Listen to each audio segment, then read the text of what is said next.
The big island of Hawaii is home to some of the most stunning scenery on Earth. The island, with its exquisite beaches, dramatic waterfalls and dense tropical jungles, has been formed over millions of years by volcanic activity. And Kilauea remains one of the world's most active volcanoes.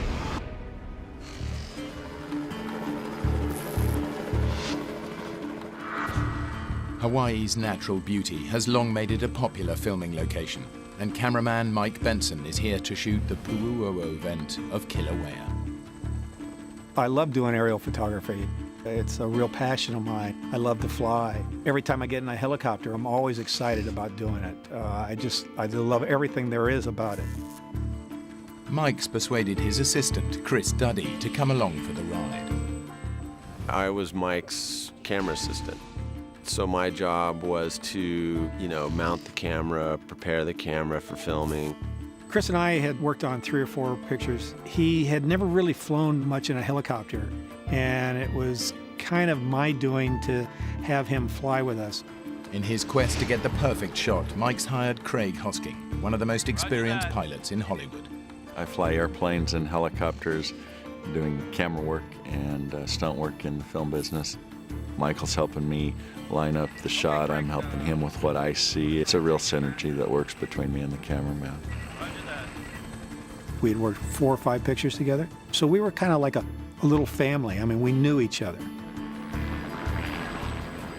There was one moment we're flying along the coast. The waves are crashing on the black lava flow that goes down to the ocean. And there's one point where a lava tube opens up, and there was actually lava shooting into the ocean, and there was this great white plume coming up. And I was just like, this is unbelievable. And I'm getting paid. The crew were shooting the end sequence for the big-budget Hollywood thriller Sliver, in which a helicopter seems to descend directly into the Pu'uo'o vent. Legend has it that the vent is home to the most powerful of all the Hawaiian gods, Madame Pei. And local superstition dictates that you pay homage to her by dropping a bottle of gin into the volcano, ensuring that no harm will come to you. Well, Chris had the bottle. I yelled to him, I said, when we get over the volcano, I'll tell you when to throw it in. Chris, you set? Yeah. Now. And he did kind of a wussy throw. The air coming up out of the cone is pretty turbulent, and it caught the bottle and it kind of blew it back out, so it didn't actually make it in the cone. You totally missed! How could you do that? The crater is about 2.5 miles across. I mean, it's like hitting the Pacific Ocean. I mean, it's huge. He thinks it's funny. I don't really find it that funny, but So my comment was, well, that's okay, she'll get the idea. Even though the offering hasn't been received, Mike, Chris, and Craig go for a take. Okay, Craig, let's line up for the crater. Craig lowers the helicopter as they skim towards the edge of the crater. And rolling. even a couple 100 feet up in the helicopter, we could feel the heat coming up off of it. It's incredible. As we arrived near the edge of the crater, we would tilt the camera down and zoom to create the look down, the drop down into the crater.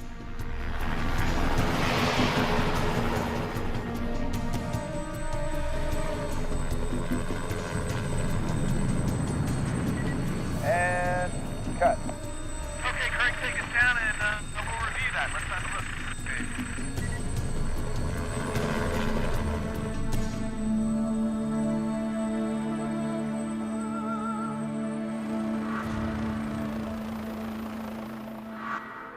I noticed that the length of film was real short. It was only like 3 or 4 seconds.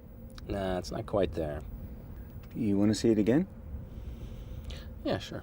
I thought it was a good take, but obviously when you're making a movie, we do a second or third take in case there's any problems with any of the other takes.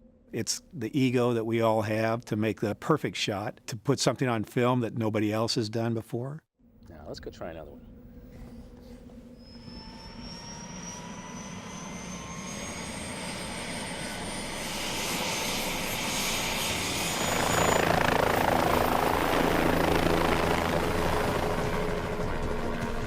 You feel when you're filming that nothing's going to happen, that you're encased in this piece of metal of a helicopter, and that it's kind of a safe zone.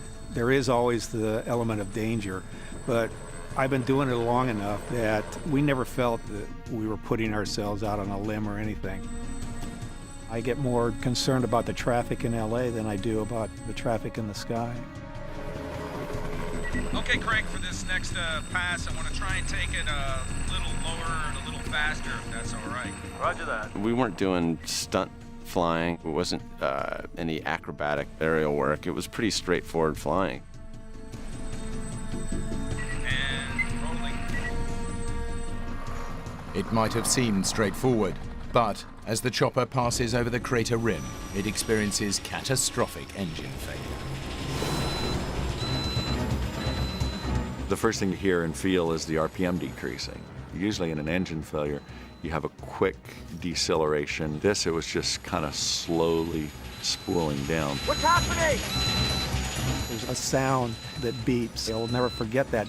The beep, beep, beep, beep. At that point, we're in kind of a whiteout where the plume comes up out of the cone. Oh man, no way. And then the next thing he said was, we're going down. And that's something you don't want to hear a pilot say ever. Sierra Hotel, engine failure, going down in a minute. Hang on! You get about a second or two of recognition, and then you go right into the emergency procedures. What made this one challenging was the choices I had to make about where to land.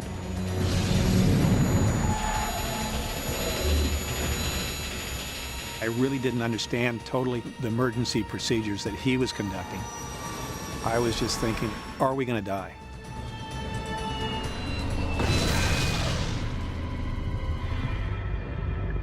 By a miracle, Mike, Chris, and Craig survived the crash, but their troubles are just beginning. They're surrounded by deadly pools of lava and choking in toxic gases. I wasn't even really sure where we were. I didn't realize we were inside the cone, inside the crater.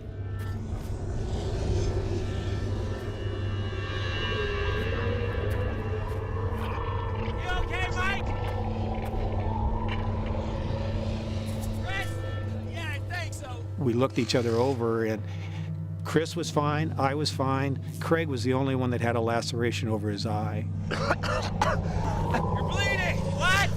You're bleeding! I'll get the first aid kit. Fortunately, we missed a steam crater by a couple of 100 yards, and we missed a lava pool. So of all the places in the volcano, it was probably the safest place, if you can call the bottom of a volcano a safe place. The crew is on the crater floor in a thick cloud of VOG, a poisonous mix of carbon dioxide, sulfur dioxide, and hydrogen chloride. If they don't get out fast, they'll suffocate. It had this terrible taste. When you go to take a breath, your lungs would burn. We're thinking that we've got to get out of here because we're going to have a difficult time in trying to get any fresh oxygen. We were probably about 50 yards from the existing lava pool. And it was hot on our feet. You hear it bubbling and gurgling and spitting.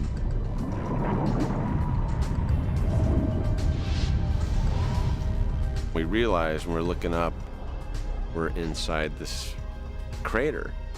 Oh my God, we got to get out of here. I'm gonna try the radio. Mayday, mayday, mayday. Mayday, mayday, mayday. Can't get a mayday out. There's no power. The helicopter's electrical system has been destroyed in the crash. With no radio to call for help, climbing out is their only chance of survival. We kind of explored going to the north, but that was near the live part of the volcano, and the air was really horrible that direction. Hey, this isn't working. Let's try climbing up. All three of us were in excellent physical condition. We thought that we could scale out the 300 feet and make it to the top to get back to safety. The inside of the crater is like a bowl, so it's less steep at the bottom, and then as it goes to the top, it gets steeper and steeper until it's basically a 90-degree cliff. The first 100 feet or so were pretty easy. After that, it became deadly treacherous. If you've ever picked up a volcanic rock, they're just sharp like needles. As you pull up on it, it starts to crumble and break away. As we're doing this, you're hot and you're sweaty from expelling all this energy.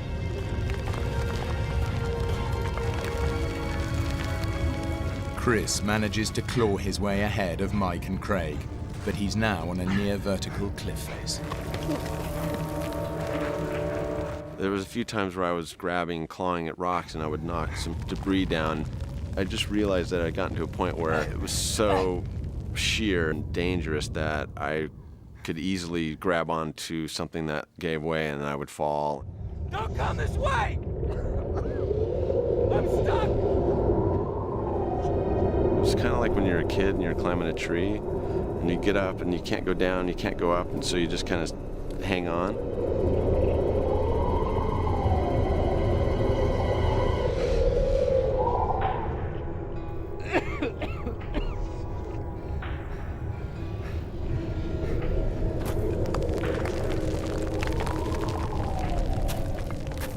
Mike and Craig are 50 feet below Chris. They lose him in the smoke. Chris! Where are you? Craig and I are standing on this little ledge. It's probably about 3 feet long and maybe 18 inches wide. The air was better, and that's where we could really sit down and digest what had just happened and come up with a plan. Climbing out isn't working. Craig realizes that the only chance of survival lies in getting power back into the radio. He must return to the crash site. I knew how the helicopter electrical system worked. There was no need for all three of us to go back down into the potentially deadly gases. I have to try to go back and try the radio. Okay. When he went back down, he really was risking a lot.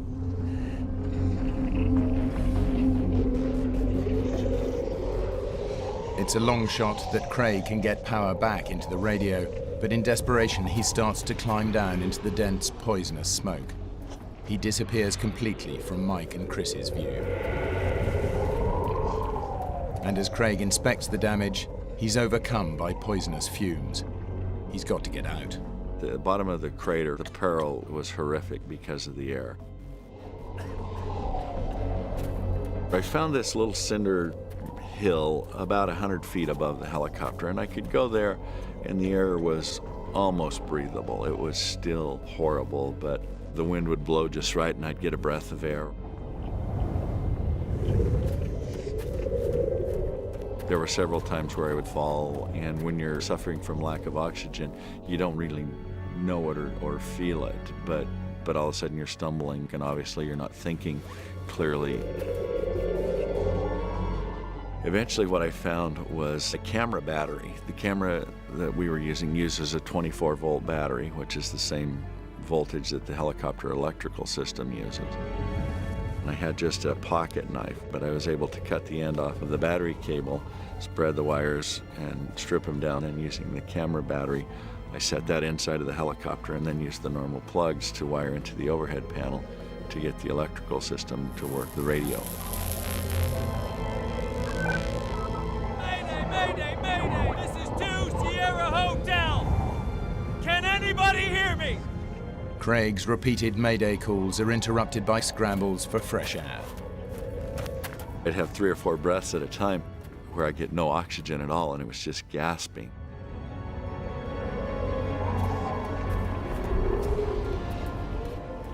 Finally, one of his mayday calls is picked up by a passing tourist helicopter who alerts the emergency services. It was just almost incomprehensible to the guy I got a hold of. He kept saying, "You're in the crater, you're alive." We're in need of urgent assistance. I repeat.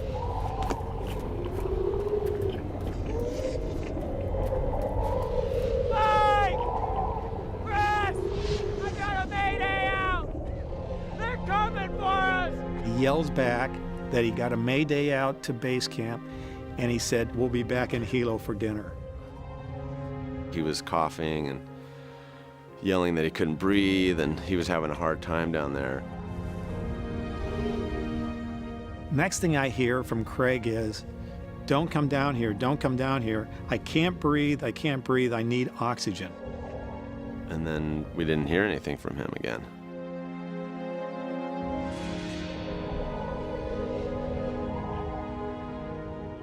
I thought that he died. Craig! Craig!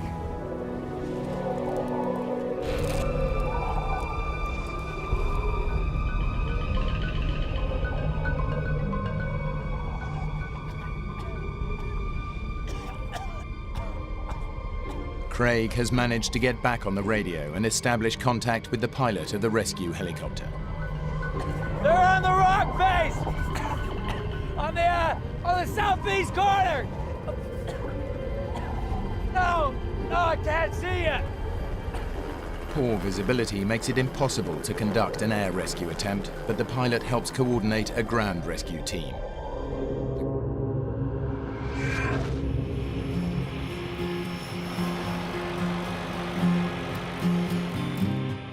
Carl Duplessis is executive director of a thriving courier company in South Africa. He lives in Johannesburg with his wife and has 2 small children. Today, he's chartered a private plane to take him and his team on a promotional tour of Botswana. I enjoy flying, so I don't often have an opportunity to just relax and enjoy the journey, so I was really looking forward to it. Carl's close friend and business partner, Neb Graurak, is originally from Serbia, but now lives in Botswana with his wife. Also traveling are Mike and Lynette Nikolic. They just got married and are hoping to start a family. Lynette is from Botswana, and Mike is from Serbia like his friend Neb. I had experience flying with the small planes, and they've always been my concern, but it's quite a normal day. Nothing really that you could sense or see there are problems. Lynette's not so sure. I am looking forward to the trip, but I was just feeling a bit uneasy. I thought to myself, Lynette, if you need to say anything, it should be now. But I couldn't get myself to express my feelings to anybody. It was all internal.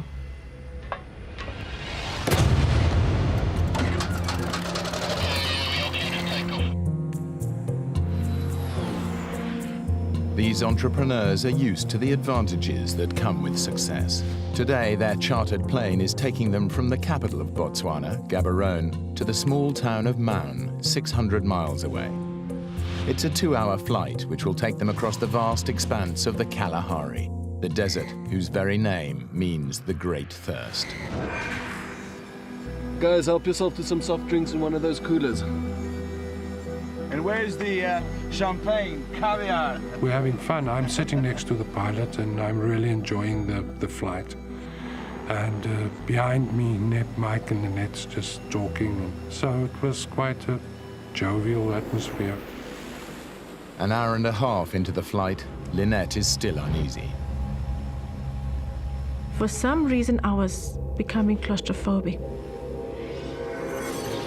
I'm not enjoying my flight. I'm looking out and wondering and looking.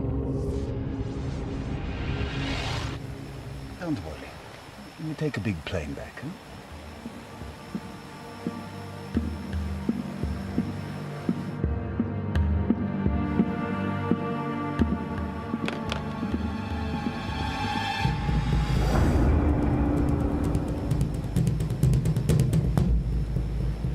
I looked towards one wing, the engine, and I saw a bit of oil coming out of the wing.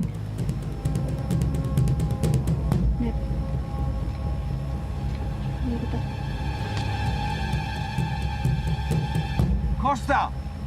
What? There's oil coming from the engine. First of all, there were drops, and then it becomes a proper brownish line. Pilot Costa Macandanatis tries to reassure the passengers. It's nothing serious. Just sit back, keep your safety belts on. Without oil, the engine will seize up and could catch fire. Costa has no choice. Hey, what's that? Mike. It's just a precaution. I had to shut off the port engine. The plane should be able to fly on one engine.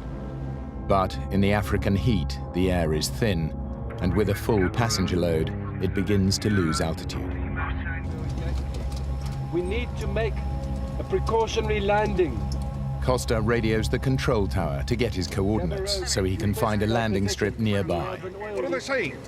You can't pick us up on the radar. Just look for a landing strip. There's nothing out here. You've got to keep on flying. I'm losing altitude. I can't. Gaborone requesting our position. Their only lifeline is the radio. Gaborone? Gaborone. Damn! Lost radio contact.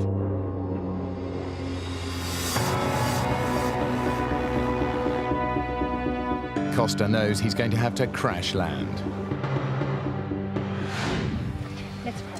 I took Mike's hand, I took Neb's hand, and I said, God, I'm just asking for safe passage.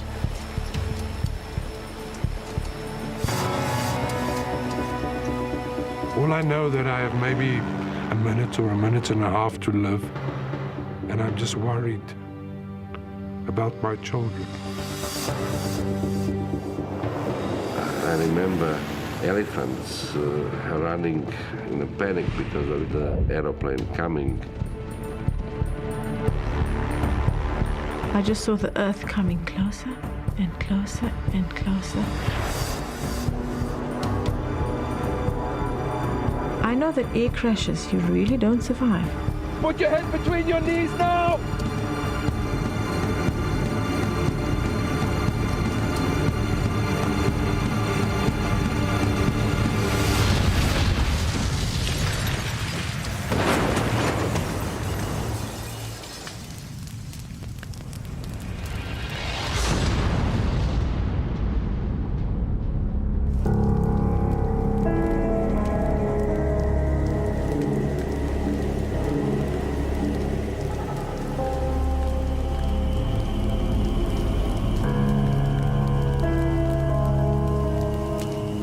The impact should have killed them all.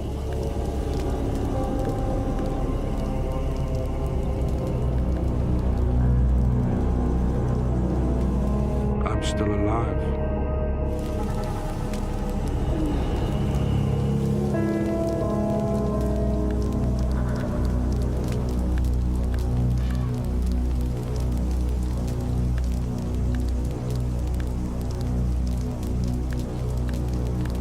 I open my eyes. I see my wife. She's burning. The metal's burning me! Help me, Mike! When I touch the belt to unbuckle her, I realize it's very hot and I burn myself now. Don't worry, don't. The plane's leaking fuel tanks could explode at any moment. We need to get out of that as quick as possible.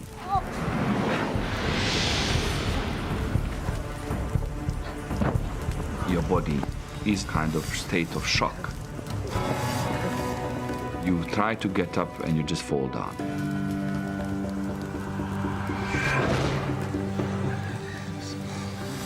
Guys, where's Neb? We realize, but there is no Neb. Where's Neb? It's in the plane. Neb, there. Still in the plane, let's get him. We are panicking because we don't know how fast the aircraft's going to burn. Are you okay? Let's get him out. Shoulder up.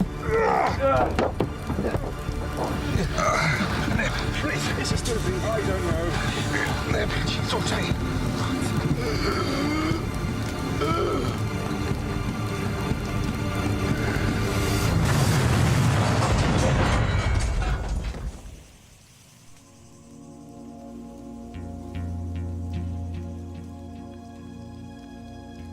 The survivors are shocked and injured. It is lots of blood around. My nose was broken. Mike, Costa, and Carl's injuries are superficial. But Neb is in a bad way.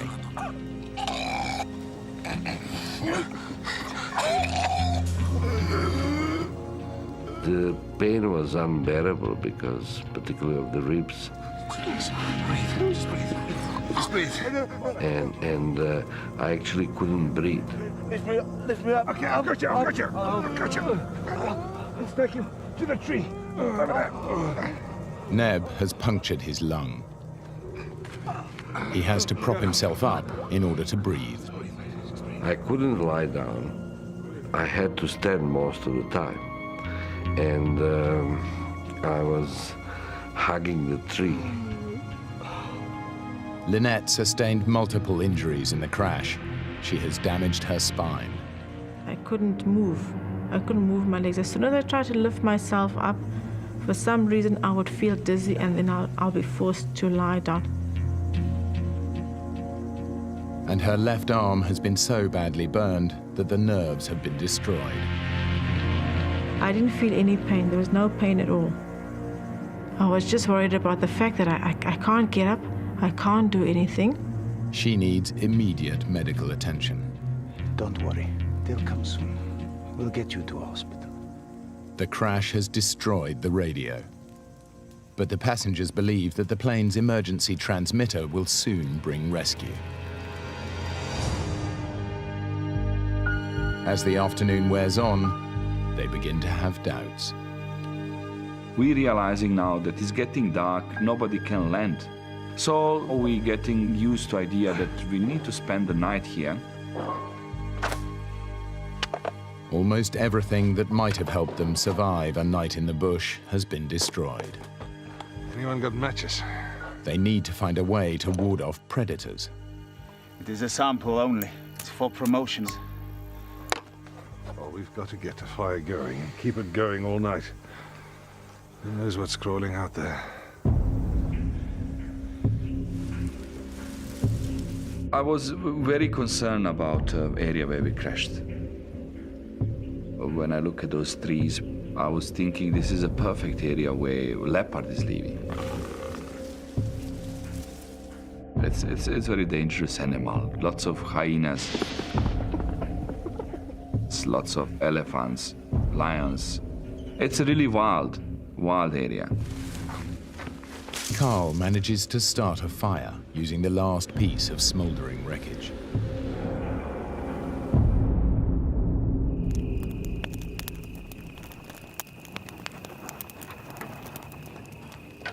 The pilot and the executives prepare themselves for a terrifying night in the bush. They know it's a dangerous time. Lion, leopard, and hyena are out hunting, on the lookout for weak, vulnerable, or injured prey. I can hear things move around in the forest, and I'm scared. It's a totally alien environment. You can feel the presence. There are they, you know, you don't see them, but you can feel there is something is around you. The only thing that keeps them going through the night is the knowledge that they will be rescued in the morning.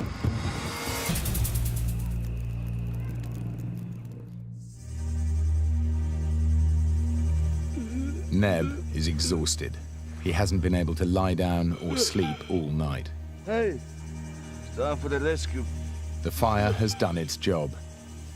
It's protected them from the perils of the night, but the heat of the day brings the bush's biggest killer. The morning came and thirst. I wanted water. It was something that I needed desperately.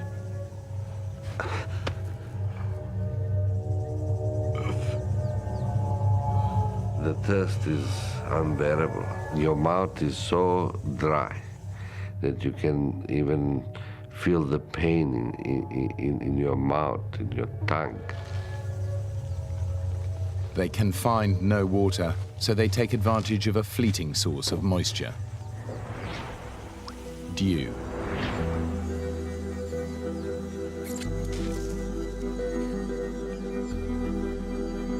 You get a little bit here and there, a couple drops, but it's not enough.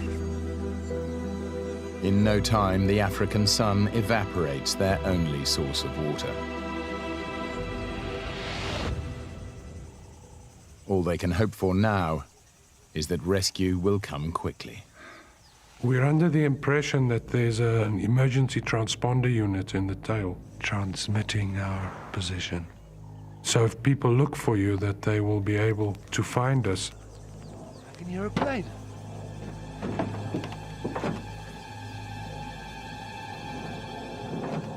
Over there.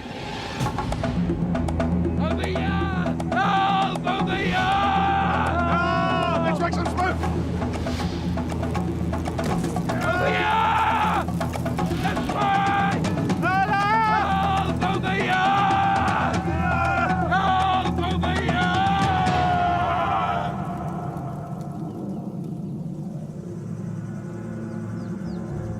Over here! But it's not a rescue plane. We look up, it's very high, and it's clear that it's never going to see us.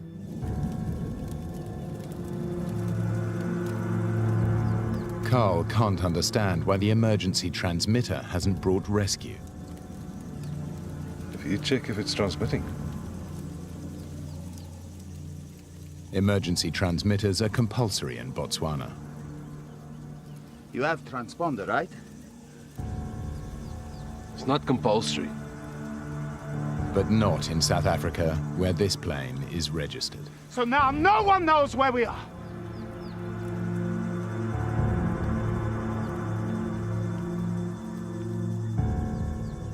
We're realizing now that things are not so straightforward as we thought. What is going on? They'll be here soon. Their only hope is that planes will search the flight path and spot the wreckage.